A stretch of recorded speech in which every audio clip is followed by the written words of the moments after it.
કસલપુરા ગામે શ્રી રામજી મંદિર મૂર્તિ પ્રાણ પ્રતિષ્ઠા મહોત્સવમાં શોભાયાત્રા નીકળી. કાંકરેજ તાલુકાના કસલપુરાની પાવન ધન્ય ધરામાં શ્રી રામચંદ્ર ભગવાનની મૂર્તિ પ્રાણ પ્રતિષ્ઠા મહોત્સવ ગંગા સ્વરૂપ મૂળીબેન ડાહ્યાભાઈ પ્રજાપતિ પરિવાર યજ્ઞના મુખ્ય યજમાન પદે ઈશ્વરભાઈ પ્રજાપતિ, રાયાભાઈ પ્રજાપતિ, વિષ્ણુજી જસાલિયા, લવુજી જસાલિયાના સહયજમાન પદે યજ્ઞના આચાર્ય શાસ્ત્રી જીતુભાઈ જોશીના મુખારવિંદે શાસ્ત્રોક્ત વિધિ વિધાનથી મંત્રોચ્ચાર સાથે પૂજારી સોમવારથી ગોસ્વામીની ઉપસ્થિતિમાં ઉત્સવ યોજવાનો છે. ત્યારે આજે દ્વિતીય દિવસે પ્રાતઃ પૂજન, જળયાત્રા, શોભાયાત્રા, 108 કળશ દ્વારા મહાઅભિષેક, જલાધિવાસ, ધ્યાનધિવાસ, નેત્ર મિલન, ધ્રુપ નિવાસ, ન્યાસકર્મ, સાન્યન પૂજન, આરતી ઉતારી થાળ પીરસવામાં આવેલ.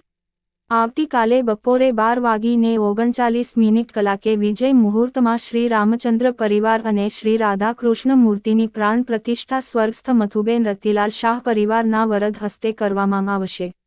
આજે નીકળેલ શોભાયાત્રામાં પરમ પૂજ્ય 108 મહંત શ્રી બળદેવદાસજી મહારાજ શ્રી રામ અખાડા ચવેલી, સંત શ્રી સોહમદાસ મહારાજ શ્રી સોહમ સેવા આશ્રમ રાજપુર, સંત શ્રી દાસબાપુ ટોટાણા ધામથી પધારી શોભાયાત્રામાં જોડાઈ આશીર્વાદ આપ્યા હતા.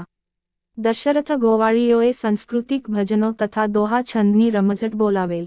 પ્રથમ દિવસે સ્વર્ગસ્થ મોતીભાઈ ધનાભાઈ દેસાઈ પરિવાર, સ્વર્ગસ્થ હરગોવનભાઈ ધનાભાઈ દેસાઈ પરિવાર.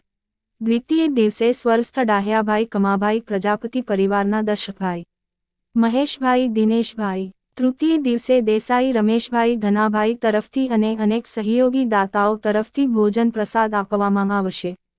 અનેક દાતાઓએ ચડાવવાનો લાભ લીધેલ અને અનેકે રોકડ રકમ આપી સહભાગી થયા હતા.